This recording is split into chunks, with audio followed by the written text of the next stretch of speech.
Okey, seterusnya, baiklah, tibalah masanya kini majlis mempersilakan yang berbahagia YB Muhammad Izwan bin Ahmad Kasim untuk menyampaikan ucapan seterusnya merasmikan Majlis Malam Gala The Sixers 2023. Dengan ini, majlis mempersilakan. Syukurlah Alhamdulillah, pada malam ni kita dapat bersama-sama untuk meraihkan, bukan meraihkan ibu bapa, tapi meraihkan anak-anak.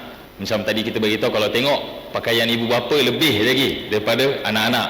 Itu menunjukkan semangat para ibu bapa.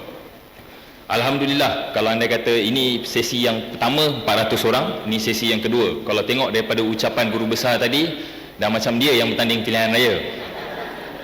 Kalau saya lawan, saya kalah. Kalau lawan baju pun saya kalah juga malam ni. Jadi itu semangatnya. Kalau diberitahu, kita tengok inilah hasil kerjasama antara guru-guru dan para ibu bapa, khususnya PIBG. Kalau dua ni tak dapat collaborate dengan baik, saya percaya malam ni pun takkan boleh terjadi. Jadi berikan tepukan kepada semua.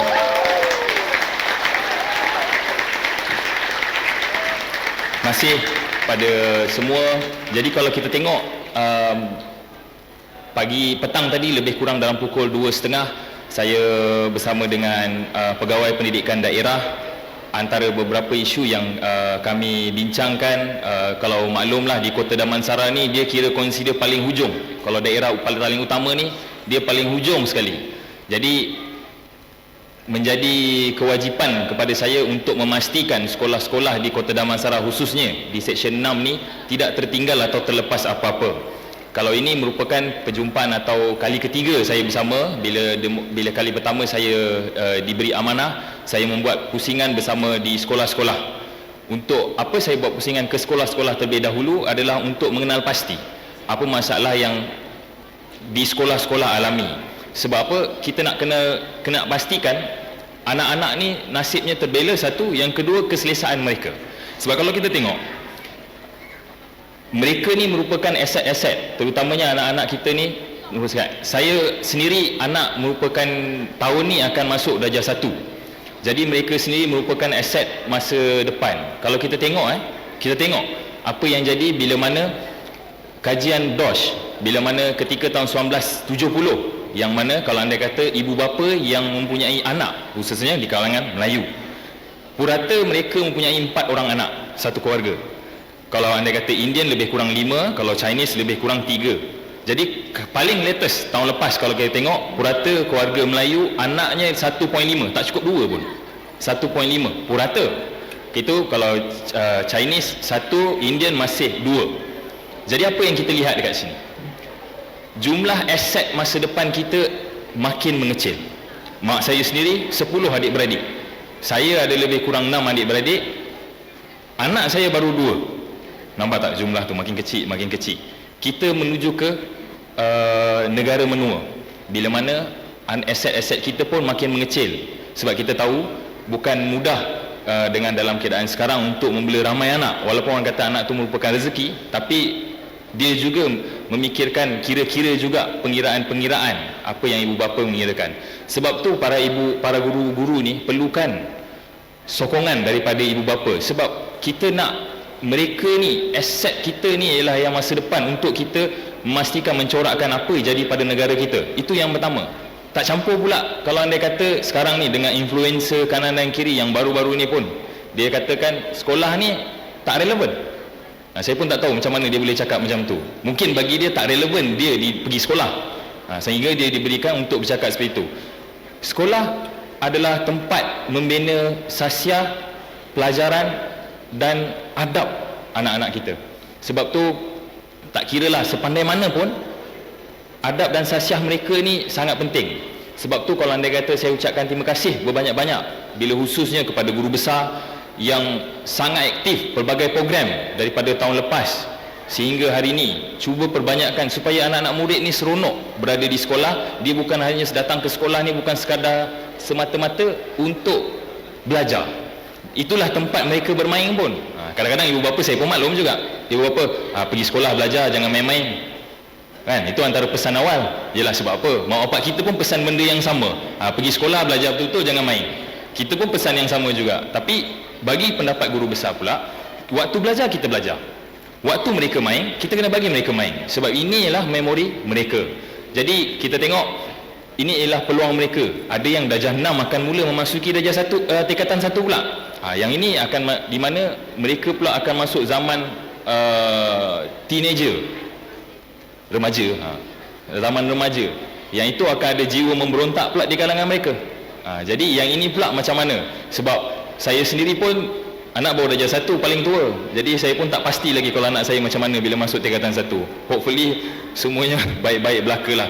Tapi apapun saya ucapkan tahniah kepada para guru, pada ibu bapa, para guru-guru, barisan guru-guru yang bertungkus lumus untuk memastikan. Kita tahu petaling utama 10 tahun berturut-turut mempunyai rekod kecemerlangan di Malaysia. Maksudnya dah 10 tahun ni sekolah anak tuan-tuan dan puan-puan ni rekod nombor 1 di seluruh Malaysia daerah. Tapi apa yang sebenarnya kita nak bagi nilai tambah kepada anak-anak puan-puan? Sebenarnya nilai tambah ni bukan hanya kepada guru-guru, tapi kepada tuan-tuan dan puan-puan. Saya seronok bila barisan guru-guru dan ibu bapa bekerjasama. Sebab ada juga yang datang ke pejabat saya, YB saya tak suka dengan guru besar tu, kalau boleh pindahkan dia. Tapi setakat ni belum ada ya cikgu setakat ni. Alhamdulillah tak ada. Sebab apa? Hubungan yang baik dibuat. Sebab berilah kepercayaan kepada guru besar dan murid-murid, pada guru-guru untuk melatih tuan-tuan, anak-anak dan tuan-tuan dan puan-puan.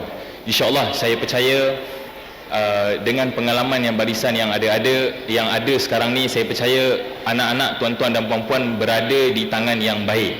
Adapun sedikit 1-2 masalah, percayalah yang sempurna itu hanya milik Tuhan. Yang bukan sempurna itulah manusia.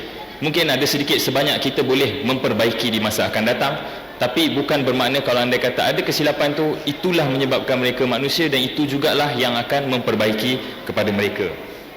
Saya dah disediakan teks ucapan. Kebanyakannya diorang tahu kalau bagi teks ucapan ni saya memang tak baca. Tapi selalunya bagi menghormati orang yang menulis teks, saya akan baca perenggan yang terakhir. Bagi menghormati. Jadi sebelum saya nak undurkan diri, saya punya pejabat pernah beritahu dulu, saya sentiasa terbuka untuk program-program kemasyarakatan, program-program daripada guru-guru. Bagi tahu, datang jumpa saya kalau anda kata ada masalah-masalah yang keperluan yang mendesak. Mungkin dari segi untuk anak-anak, apa yang perlu kita tambah baik. Mungkin juga saya seru kepada ibu bapa. Mungkin ada juga ibu bapa mempunyai jaringan-jaringan nilai tambah. Maksudnya kalau anda kata tuan-tuan dan puan-puan ada sendiri sebahagian daripada yang boleh memberi nilai tambah kepada anak-anak untuk memberikan. Sebagai contoh STEM. Kalau anda kata siapa yang kenal, mungkin STEM, Sains, Teknologi, English dan sebagainya. Yang ini boleh memberi nilai tambah kepada anak-anak untuk buat secara. Sekarang pun Kerajaan Negeri Selangor telah membuat kerjasama dari segi PTRS ke sekolah-sekolah. Mungkin dia itu kepada sekolah menengah, tidak di sekolah rendah. Tapi insyaAllah pejabat saya, macam saya selalu sebut, duit peruntukan saya ni bukan duit saya. Bukan duit saya, yang tak perlu saya simpan. Itu ialah untuk saya berikan kepada mereka yang memerlukan. Jadi saya khususnya kepada PIBG bagi malam ni, tahun lepas pengakhiran, tahun ni permulaan. Jadi sebagai permulaan saya bagi RM2,000 supaya saya tak QR code kat situ. Saya umumkan RM2,000 supaya bagi untuk PIBG, supaya mungkin boleh buat penambahan program, supaya kita pun maklum sekolah buka, hari ni buka esok puasa. Betul? Hari ni buka esok puasa. Tadi saya tanya PPD hari Selasa kan, kalau insyaAllah. Jadi saya tanya kalau hari Isnin tu boleh balik awal ke? Saya cakap hari Isnin ni tak boleh puasa lagi. Jadi semua kena ikut balik, ikut secara asalnya. Jadi insyaAllah kepada anak-anak,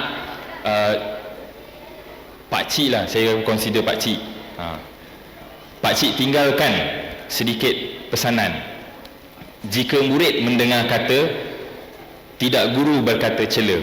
Jika ibu bapa bekerjasama, tidaklah anak berduka cita. Jika kita seia sekata, tidak timbul sengketa. Jika seiring kita berusaha, pasti semua akan berjaya. Pesan pakcik kepada anak-anak, teruskan apa yang anak-anak buat. Enjoy apa saja yang anak-anak buat. InsyaAllah apa saja yang anak-anak lalui zaman sekarang sebelum masuk ke alam remaja, ini antara menjadikan memori anak-anak sekalian. Terima kasih juga kepada ibu bapa yang sudi memberi sokongan kepada anak-anak, kepada guru-guru. InsyaAllah saya percaya dengan sokongan dan dukungan para ibu bapa, dapatlah sekolah ni menjadi terus dan menerus berjaya dan mendapat apa yang dikehendakinya. Moga-mogalah apa sahaja sumbangan kita bukan hanya kepada diri kita sahaja, tapi sumbangan ini juga mungkin mampu untuk diberikan kepada orang sekeliling, untuk negara dan bangsa kita.